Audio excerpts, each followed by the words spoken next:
Hello आप सभी को। आज हम सॉल्व करने वाले हैं ग्राफ थ्योरी का पेपर। ये है महात्मा गांधी काशी विद्यापीठ का और ये पेपर आया था आपका 2025 में, मतलब पिछले साल। ठीक है, तो शुरू करते हैं। तो इसका पहला क्वेश्चन है कि डिफाइन करना है हमको पाथ और सर्किट एग्जाम्पल के साथ। तो एक पाथ क्या होता है? पाथ जो होता है, ठीक है, वो सीक्वेंस ऑफ वर्टेक्स होता है। ठीक, और वो सब कनेक्टेड होते हैं एक एज की तरह। ठीक, ये जो गोल गोल आपको दिख रहा है वर्टेक्स है। ठीक, और ये जो लाइन आपको दिख रही है ये वाली, ये आपका एज है। ठीक, तो एक पाथ, तो फिर आपका पाथ वो होता है जो कि रिपीट नहीं होता, ऐसा सीक्वेंस ऑफ वर्टेक्स जो कि एज के थ्रू कनेक्टेड हो और रिपीट ना करे, वो आपका पाथ कहलाता है। और अगर वही पाथ को क्लोज कर दिया जाए तो वो आपका सर्किट बन जाता है। ठीक है, तो ये आपका पहला क्वेश्चन था।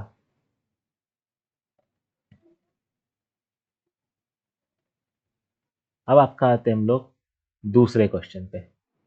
आपका दूसरा क्वेश्चन है कि what is the centre of a tree. तो ट्री का सेंटर क्या होता है? तो ट्री का सेंटर एक ऐसा वर्टेक्स होता है जहां से कि जो मैक्सिमम डिस्टेंस है आपकी वो सबसे छोटी हो, है ना। जैसे कि आपका ये एक ट्री है।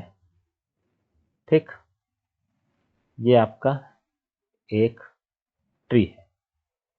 ठीक है, तो इस ट्री में जो ये वाला वर्टेक्स है, वर्टेक्स बी, ठीक, इससे देखिए हर वर्टेक्स की डिस्टेंस 1 है।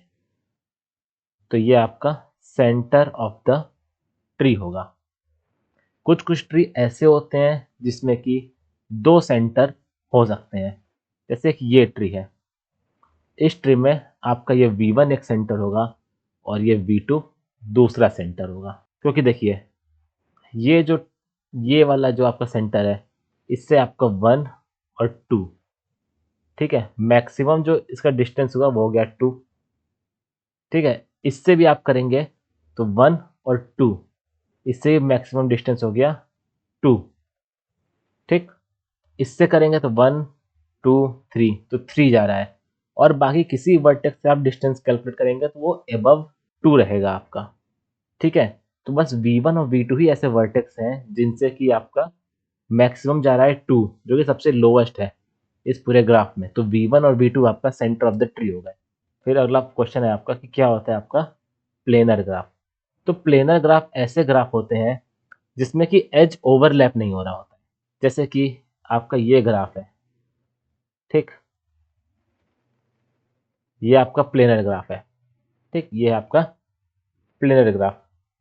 मगर इसी में अगर एज को ऐसे ओवरलैप कर दिया जाए तो अभी आपका प्लेनर ग्राफ नहीं है। कुछ ऐसे ग्राफ होते हैं जो कि लगते नॉन प्लेनर है बट उनको प्लेनर प्लेनर के में ड्रॉ किया जा सकता है। जैसे ये ग्राफ तो नॉन प्लेनर है, इसी को हम प्लेनर पे भी ड्रॉ कर सकते हैं। जैसे ये, इसी ग्राफ को अगर प्लेनर ड्रॉ करना है हमको, ऐसे कर सकते हैं इसको प्लेनर, कोई भी एज ओवरलैप नहीं हो रही। अगला क्वेश्चन जो है हमारा वो है what is the chromatic number of a cycle graph. Even number of vertex हो तो उसका जो हमारा क्रोमेटिक नंबर होगा वो 2 होगा। क्यों? क्योंकि इन दोनों वर्टेक्स को देखो एक रंग का रंग दिए, ठीक, और इन दोनों वर्टेक्स को एक रंग का रंग दिए। ठीक है, अगर वर्टेक्स जो है आपका वो ऑड नंबर हो, जैसे कि ये 4 है, अगर इसी में एक बढ़ा के 5वां वर्टेक्स यहाँ बना दो तो अब क्या होगा? अब इस केस में जो ये वाला वर्टेक्स है इसको हमको अलग रंग देना पड़ेगा, एक अलग रंग देना पड़ेगा। ये ब्लू भी नहीं हो सकता, ये येलो भी नहीं हो सकता, हमको उसको अलग रंग देना पड़ेगा, रेड रेड देना पड़ा। तो ये प्रूव हो गया कि कोई भी अगर हमारा साइक्लिक ग्राफ है तो उसमें अगर इवन वर्टेक्स है क्रोमेटिक नंबर 2 होगा, और अगर ऑड वर्टेक्स है तो क्रोमेटिक नंबर हमारा 3 होगा। फिर आता है how many node are necessary to construct a graph with exactly 8 edge in which each node is of degree 2। तो इसके लिए हम लोग हैंडशेक लेम्मा का जो फॉर्मूला है वो इस्तेमाल करेंगे। Sum of degree equal to 2 multiply by edge. तो 2 1 इक्वल टू क्या होगा? 2 इंटू 8। तो ये क्या हो जाएगा आपका? n equal to 2 into 8 by 2, cut जाएगा, हो जाएगा 8। अब जो अगला क्वेश्चन है वो है कि प्रूव करना है हमको कि number of vertices of odd degree in a graph ji is always even. तो ऐसा क्यों है? ठीक है, ये क्वेश्चन भी हमारा हैंड चेकिंग लेम्मा पे बेस्ड है। इसमें क्या होता है, ठीक है, जितने भी वर्टिसेस हैं उनके सम जो होता है वो हमेशा 2 इंटू एज होता है ना, 2 इंटू ई होता है, जो कि हमेशा तुम्हारा इवन आएगा। ठीक, ऐसा क्यों? कि किसी भी ऑड नंबर का जब हमेशा इवन नंबर से मल्टीप्लाई होता है तो इसका आंसर इवन आता है। ये मैथ का एक फैक्ट है, तो इसीलिए प्रूव होता है। अब इसका अगर आपको एग्जाम्पल चेक करना है तो ये ऑड नंबर का मल्टीप्लाई ऑड नंबर से किए तो आया 9, जो कि ऑड नंबर है। ठीक है, वही 3 का मल्टीप्लाई किसी इवन नंबर से करिए, 2 से करिए, तो क्या आएगा 6, जो कि आपका इवन नंबर है। Sum of degrees of all vertices equal to 2e। तो यहाँ एच का कितना भी नंबर हो, एच चाहे तुम्हारा इवन नंबर में हो चाहे ऑड नंबर में हो, उसका मल्टीप्लाई एक इवन नंबर से हो रहा है, इसलिए ये हमेशा इवन आएगा। Hence proved. अब ये जो दूसरा क्वेश्चन है, यहाँ 2 ग्राफ दिए हुए हैं आपको जी और एच। ठीक है, इसमें हमको क्रोमेटिक नंबर फाइंड करना है, तो हम क्या करेंगे, ठीक, अब फिल करना शुरू करते हैं। तो हमने पहला वर्टेक्स फिल कर दिया रेड से। ठीक है, ये वर्टेक्स जो है इससे कनेक्टेड नहीं है डायरेक्टली, तो इसको फिल कर दिया रेड से, इसको भी रेड से फिल कर दिया हमने। ठीक, ये 3 वर्टेक्स तो रेड हो गए। तो अगर इसको हम लोग पीला रंग दें, ठीक, और इसको भी पीला कर दें, तो देखो ये एडजेसेंट वाला सेम कलर का हो रहा है? नहीं, बट अगर इसको कर देंगे पीला तो सेम कलर हो जाएगा, इसलिए हमको थर्ड कलर चूज करना है, तो या फिर ग्रीन है। ठीक, अब देखो इसको हम पूरा कलर कर दिए। ठीक है, और अब हम देख सकते हैं कि एडजेसेंट वर्टेक्स का सेम कलर नहीं है, तो इसका क्रोमेटिक नंबर आएगा 3। किसके लिए? ग्राफ नंबर आपका जी के लिए। ठीक है, अब एच को सॉल्व करते हैं। वर्टेक्स ए और वर्टेक्स जी का सेम कलर नहीं हो सकता, तो अगर सेम यहाँ पे ग्रीन कर दें और इसको ग्रीन कर दें, इसको येलो कर सकते हैं और इसको भी येलो कर सकते हैं, अभी भी ग्राफ सेफ है। अब जब रेड करने की बारी आई तो हम लोग इसको रेड कर सकते हैं और इसको रेड कर सकते हैं, इसको रेड नहीं कर सकते, तो हम उसके लिए एक नया कलर इंट्रोड्यूस कर देते हैं, ब्लू। ग्राफ नंबर एच के लिए क्रोमेटिक नंबर जो आया है वो है हमारा 4, तो इसका आंसर हो जाएगा आपका ग्राफ जी के लिए आपका 3 और ग्राफ एच के लिए 4। ठीक है, अब क्वेश्चन नंबर सी में आते हैं। ये बोल रहा है कि कोई भी ऐसा कंप्लीट ग्राफ जिसमें कि n नंबर ऑफ वर्टिसेस है वो तब तक प्लेनर होगा जब तक कि n वो 4 से कम या उसके बराबर है। ठीक है, तो हमको पता है कि अगर ये एक वर्टेक्स है तो ये प्लेनर है, 2 वर्टेक्स है तो भी प्लेनर है, ये अगर 3 वर्टेक्स है तो भी प्लेनर है, कंप्लीट ग्राफ। और अगर 4 वर्टेक्स होता है, ठीक है, 4, तब भी इसको हम लोग प्लेनर ड्रॉ कर सकते हैं। बट अगर 5 वर्टेक्स है तो क्या ये प्लेनर होगा? तो पहले हम ये पता करेंगे कि किसी भी कंप्लीट ग्राफ में अगर वर्टेक्स की संख्या 5 है, वर्टेक्स की संख्या अगर 5 है तो इसमें टोटल कितने एज पॉसिबल हैं, कितने इसके एज होंगे। तो ये पता करने का फॉर्मूला जो है वो आपका है n(n-1 बाई 2), ये फॉर्मूला। n की संख्या कितनी है? n क्या है आपका? Number of vertex. तो नंबर ऑफ वर्टेक्स क्या हो गया आपका? 5 मल्टीप्लाई बाई 5-1/2। ठीक है, तो ये हो गया 5, अंदर हो गया 4, तो 5 4 जाएगा 20/2, ये आ गया आपका आंसर 10।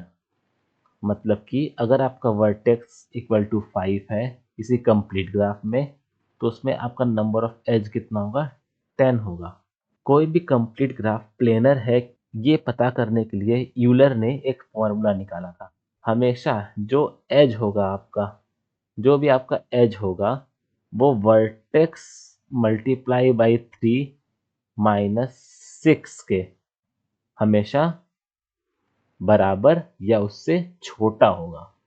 तो हमारा ई यहाँ से आया हुआ है 10 less than equal to 3, vertex count किया था 5-6।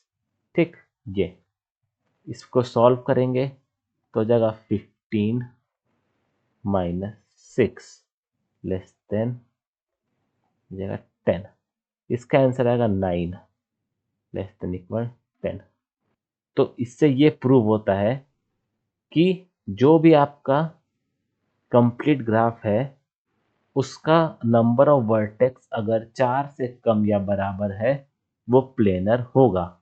अगर नंबर ऑफ वर्टेक्स 4 से ग्रेटर है तो वो प्लेनर नहीं होगा कोई भी कंप्लीट ग्राफ।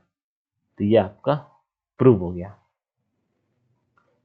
फिर अगला क्वेश्चन आता है, what is the chromatic polynomial of a connected graph of 3 vertices. तो के नंबर ऑफ कलर हमारे पास है। फर्स्ट वर्टेक्स के कलर का हो जाएगा, दूसरा वर्टेक्स जो है वो के कलर का नहीं हो सकता। ठीक, के में से के तो निकल गया तो कितना बचा, के -1 है ना। अगर 1000 कलर कर सकते थे और 1000वां कलर पहले वर्टेक्स ने ले लिया तो दूसरा वर्टेक्स कितना कलर ले सकता है, 1000 -1, 999 कलर बचे जो कि वर्टेक्स नंबर 2 ले सकता है। ठीक है, तो हम यहाँ पे 1000 लिमिट नहीं मानेंगे, यहाँ लिमिट है इन्फिनिटी जिसको हम डिनोट करते हैं के से, क्योंकि दुनिया में अनगिनत नंबर है। तो पहला वर्टेक्स अगर के ले लेता है तो दूसरा वर्टेक्स के -1 ही ले पाएगा। तो तीसरा वर्टेक्स क्या ले पाएगा, है के -2, है ना। क्योंकि अब इसके पास इस थ्योरी से देखा जाए तो खाली 998 ही कलर ले सकता है वर्टेक्स नंबर 3, जो कि 1000 - 2 होता है। तो इस केस में हम 1000 तो लिमिट लिया नहीं है, हम लिए हैं इन्फिनिटी। तो के इधर हो गया, के -1 ये हो गया, के -2 ये हो गया। तो आपका जो पॉलिनोमियल बना 3 वर्टेक्स के लिए वो बना पॉलिनोमियल ऑफ कलर के इक्वल टू के मल्टीप्लाई के -1 और के -2। तो ये आपका क्रोमेटिक पॉलिनोमियल बन गया। अब देखिए, अब क्वेश्चन नंबर एफ में आते हैं। तो हमको एफ में बताना है कि ये जो आपका ग्राफ जी है, ग्राफ जी और ग्राफ जी डैश, क्या आपका ये आइसोमॉर्फिक है। कोई भी दो ग्राफ आइसोमॉर्फिक तब होता है जब उसका degree, number of degree same हो, है ना, जिसमें नंबर ऑफ वर्टेक्स सेम हो, ठीक है, नंबर ऑफ आपका एज, एज का नंबर सेम हो, ठीक है, और वो मैपिंग हो सके, उसका उसका मैपिंग हो सके, तो फिर वो सेम है। अब इस केस में देखिए, जैसे ये आपका A B C D E और एफ, ये है U V W X Y और जेड, ये आपका वर्टिसेस है। अब देखिए इसका जो एक वर्टेक्स है वो दो अलग वर्टेक्स से जुड़ा हुआ है, तो इसमें भी वही काम किया है, दो से जुड़ा हुआ है। यू जो है आपका वी और जेड से जुड़ा है, ए जो है आपका सी और ई से जुड़ा हुआ है, तो मतलब आपका डिग्री सेम है। ठीक, अब नंबर ऑफ वर्टेक्स 1 2 3 4 5 6, 1 2 3 4 5 6, 6 और 6 दोनों में वर्टेक्स भी सेम है आपका। ठीक है, अब एज काउंट करते हैं तो 1 2 3 4 5 6, 1 2 3 4 5 6, आपका एज भी सेम है। बट क्या ये मैपिंग हो रही है इसकी, क्या ये मैपेबल है। तो मैपेबल चेक कैसे करते हैं, इसमें जो आपका यू है वो आपके एडजेसेंट वी और जेड से जुड़ा हुआ है। क्या आपका ए जो है वो एडजेसेंट से जुड़ा है, नहीं, ये एडजेसेंट पे नहीं जुड़ा है, ये तो सी से जुड़ा हुआ है। आपका एडजेसेंट बी और एफ है, तो ये मैपेबल नहीं है। तो ये दोनों ग्राफ जी और जी डैश आपका आइसोमॉर्फिक आइसोमॉर्फिक नहीं है। अब आते हैं क्वेश्चन जी पे। तो जी में क्या बोल रहा है कि अगर कोई भी इंग्लिश का आपका एक वर्ड है, जिसमें कि कोई भी एक वर्ड है, ठीक, इंग्लिश का, जिसमें 3 अल्फाबेट है, ठीक, इसमें 3 अल्फ़ाबेट हैं, ठीक, 3 अल्फ़ाबेट हैं। तो बताइए हम इससे कितने नंबर ऑफ कोड को बना सकते हैं, ठीक?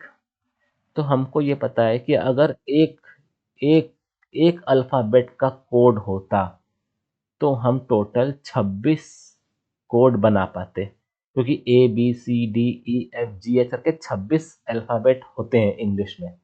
तो अगर एक ही माने अगर वो जो होता है एक ही, तो अगर एक ही अल्फ़ाबेट का या एक ही 11 लेंथ का अगर कोई कोड होता, तो वो 26 ही हो पाता। 26 तरह के कोड ऐसे होते हैं जो कि एक लेंथ के हैं, ठीक? क्योंकि अल्फ़ाबेट 26 होते हैं। अगर लेंथ 2 होती, तो कितने होते? 26 गुणे 26। क्यों?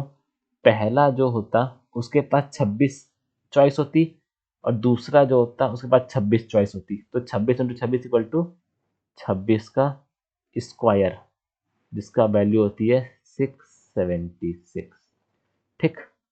तो अगर लेंथ 1 होती तो 26 तरह का कोड आप बना पाते, लेंथ 2 होती तो आप 676 तरह का कोड बना पाते, और अगर आपकी लेंथ 3 है तो आप 26 का क्यूब बना पाएंगे, जो कि होता है 17576, ठीक है? इतने कोड बना पाएंगे। अब इसने क्या बोला है, इसने क्या बोला है कि आपके पास ऐसा 3 लेंथ का है, 3 लेंथ का कोई वर्ड है, तो इन तीनों को जोड़ देंगे हम लोग, ठीक है? तो हो जाएगा 26 का स्क्वायर प्लस 26 का क्यूब प्लस 26। तो ये आपका आंसर हो जाएगा 18278। इतना कोड आप जनरेट कर सकते हो, ठीक है? ये हो गया आपका। अब आपका आता है एच क्वेश्चन।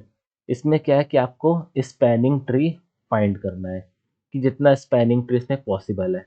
अब स्पैनिंग ट्री कैसे फाइंड करते हैं? स्पैनिंग ट्री का जो आपका फॉर्मूला होता है, ये होता है कि जो आपका ट्री होगा, ठीक है, वो ट्री क्लोज नहीं होना चाहिए, ट्री क्लोज नहीं होना चाहिए, ठीक है?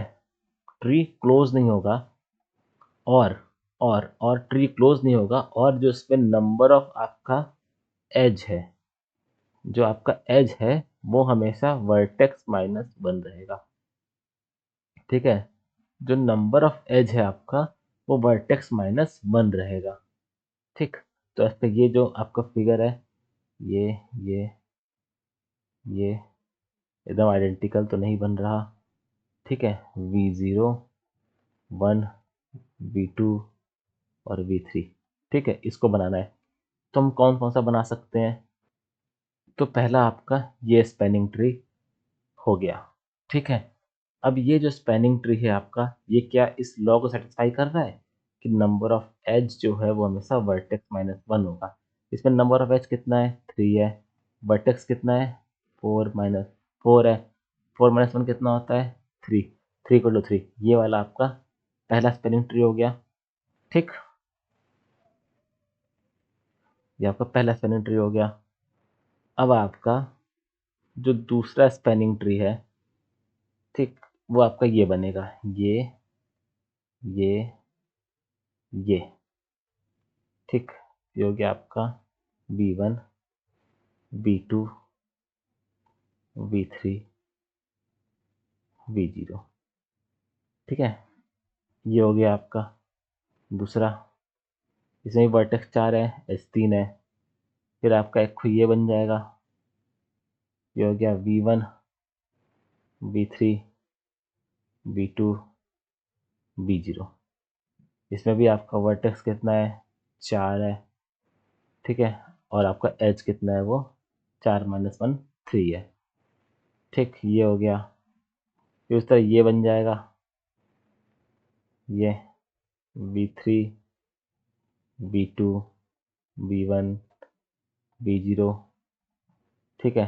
तो ये भी हो गया वर्टेक्स इक्वल टू 4, और आपका एज कितना है? एज इक्वल टू 3 है, ठीक है? तो आपके इस तरह से बनते चले जाएंगे, ठीक? तो इस तरह से आपका स्पैनिंग ट्री निकल जाएगा। तो अब क्वेश्चन नंबर 3 पे आते हैं।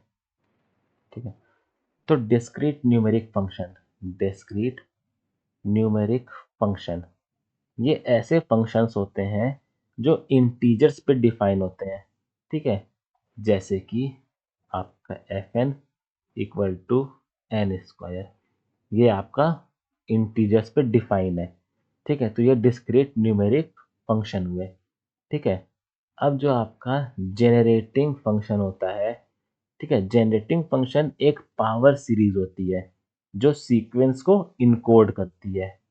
जैसे कि जी, अगर ये G x equal to A0 plus A1X plus A2X square plus so on. ठीक, तो ये आपका हो गया डिस्क्रीट न्यूमेरिक फंक्शन जो कि आपका इंटीजर पे डिफाइन होता है, और ये आपका जनरेटिंग फंक्शन जो कि एक पावर सीरीज होती है जो कि सीक्वेंस को इनकोड करती है।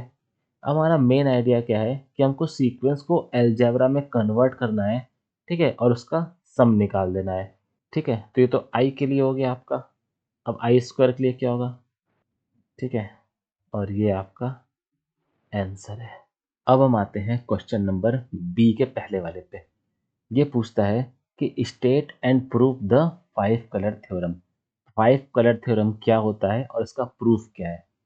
ठीक है, तो सिंपल सा स्टेटमेंट ये है कि हर प्लेनर ग्राफ, जितना भी दुनिया में प्लेनर प्लेनर ग्राफ है, उसको मैक्सिमम 5 कलर का इस्तेमाल करके पूरा रंगा जा सकता है, और ऐसा रंग सकते हैं कि एडजेसेंट वर्टेक्स सेम कलर के ना हो।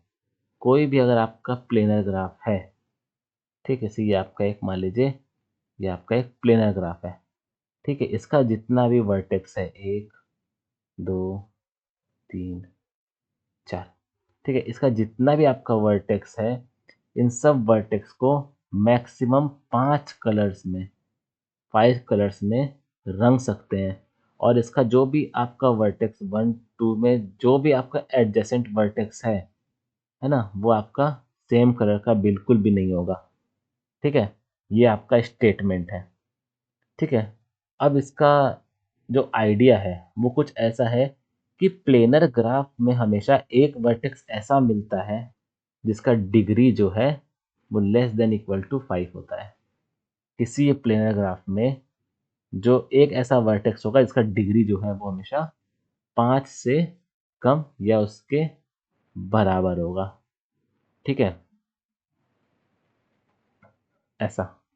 ठीक है, अगर ऐसे प्लेनर, कोई प्लेनर ग्राफ में अगर हम लोग इंडक्शन का इस्तेमाल करके ग्राफ को छोटा या बड़ा भी कर दें, है ना, अगर इंडक्शन का इस्तेमाल करके किसी भी ग्राफ को छोटा करके कलर कर दें, और वापस से जब दूसरा आप इसमें वर्टेक्स डालेंगे, तो आपके पास कलर्स अवेलेबल मिलेंगे। उन 5 कलर में से भी आपको कलर अवेलेबल मिलेंगे। ठीक है, ये हमको बताता है कैम्प चेन आर्गुमेंट। ठीक है, कैम्पी चेन आर्गुमेंट। ठीक है, इसका मतलब 5 कलर आपके सफिशिएंट होते हैं किसी भी प्लेनर ग्राफ को फुल्ली कवर करने के लिए। तो ये आपका 5 कलर थ्योरम है। ठीक,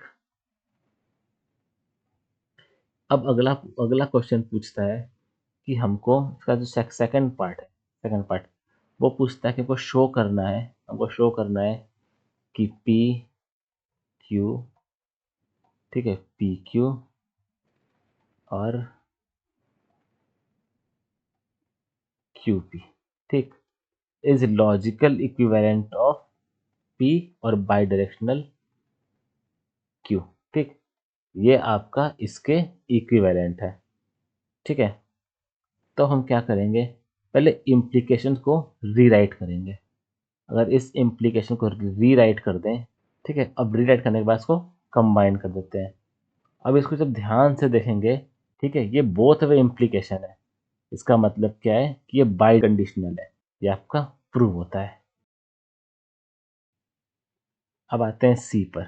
सी पे क्या बोलता है कि explain chromatic polynomial with an example, ठीक है, and also prove that an n vertex graph is a tree if its chromatic polynomial is P N lambda equal to lambda lambda minus one N minus one. ठीक, अगर ये है तो इसका है कि क्रोमैटिक पॉलिनोमियल जो है आपका, क्रोमैटिक पॉलिनोमियल ये पी जी लैम्डा, ठीक, पी जी लैम्डा ये बताता है कि जो लैम्डा कलर्स से, ये बताता है कि लैम्डा कलर्स का इस्तेमाल करके, ठीक है, इस ग्राफ को कितने तरीकों से कलर कर सकते हैं। ठीक, कि लैम्डा कलर का इस्तेमाल करके इस ग्राफ को कितने तरह से कलर किया जा सकता है। तो एक ट्री के लिए क्या होगा, एक ट्री के लिए जो पहला वर्टेक्स होगा, उसके पास लैम्डा नंबर ऑफ चॉइस होगी। पहले वर्टेक्स जो है वो लैम्डा नंबर ऑफ कलर वैसे कोई भी एक चूज कर सकता है, ठीक है। और उसके बाद जितना भी उसका नया एडजेसेंट वर्टेक्स होगा वो हमेशा लैम्डा माइनस वन ही ले पाएगा।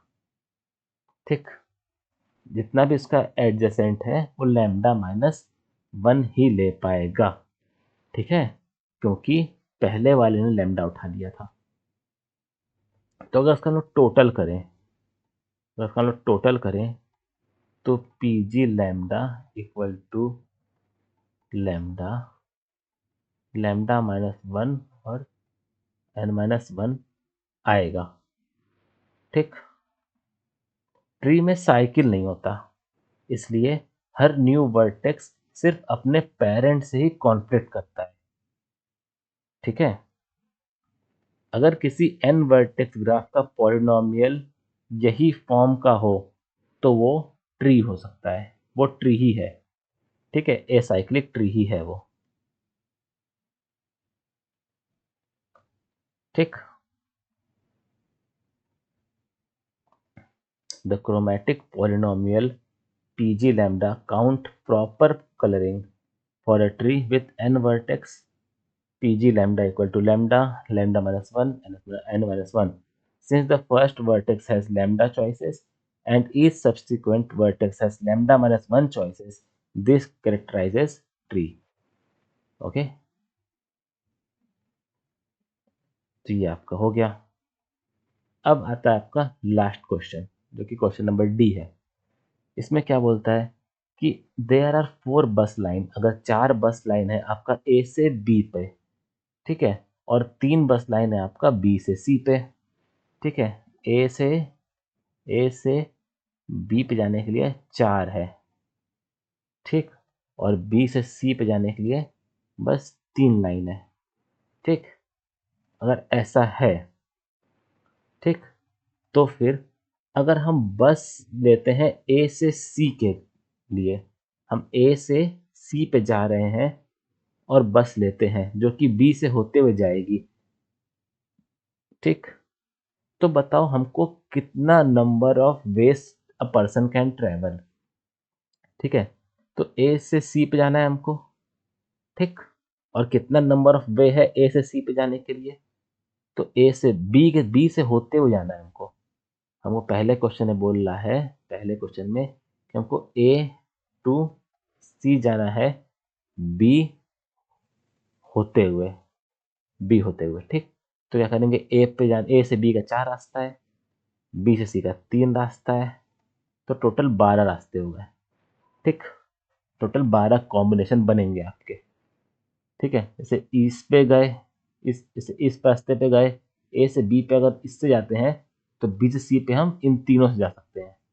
इस तरह ए के दूसरे से गए तब भी इस तीनों से जा सकते हैं, इसके तीसरे से गए तब भी इन तीनों से जा सकते हैं, और इससे गए तब भी इन तीनों से जा सकते हैं। तो टोटल 12 कॉम्बिनेशन आपके बन जाएंगे। ठीक, तो ये हो गया। फिर दूसरा क्वेश्चन पूछता है कि हमको ए टू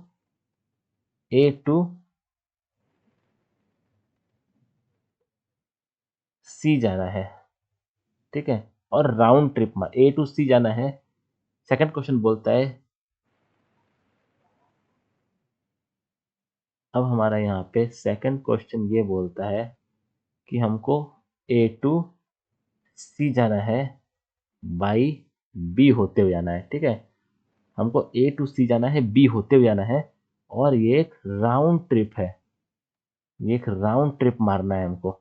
ठीक, तुमको पहले से मालूम पड़ा कि ए टू सी में जाने का 12 तरीका है, 12 रास्ते हैं। तो ये राउंड ट्रिप है, मतलब जाना और आना दोनों काउंट होगा। तो 12 जाने के 12 आने के, ये हो गया आपका 144, 144। ठीक है, अब क्वेश्चन नंबर 3 आपका पूछता है, 3 में पूछता है कि आपको ए टू सी जाना है। ठीक है, और बी से होते भी आपको जाना है। ठीक है, और ये राउंड ट्रिप भी होगी। ठीक है, ये राउंड ट्रिप भी होगी। बस आपको एक रास्ता जो आप ले लिए, वो रास्ता आपको दोबारा नहीं लेना। ठीक है, ऐसा। तो हमको पता है कि हमको फॉरवर्ड जाने के लिए 4 मल्टीप्लाई बाई 3 इक्वल टू 12 रास्ते हैं। हमको ए से सी पे जाने के लिए टोटल 12 रास्ते हैं। अब हम चूंकि हम उसी रास्ते से रिपीट वापस नहीं आ सकते। ठीक है, तो A B and B C, ठीक है, इस पर रिपीट नहीं कर सकते हम। तो रिपीट अगर हम नहीं करते हैं तो हमारे पास ए बी के लिए 3 ऑप्शन बचा है, और बी सी के लिए सिर्फ 2 ऑप्शन बचेगा। तो इन दोनों को कम करने पे आएगा 6। ठीक, 6 आएगा। तो फॉरवर्ड जाने के लिए हमारे पास 12 रास्ते हैं, और रिटर्न आने के लिए सिर्फ 6 रास्ता है। ठीक, तो टोटल कितना हो गया? टोटल कितना हुआ? 12 multiply by 6 equal to 72। Total 72 ऐसे रास्ते हैं जिससे कि हम फॉरवर्ड जा सकते हैं और बैकवर्ड भी आ सकते हैं, और कोई रास्ता रिपीट भी नहीं होगा। Thank you.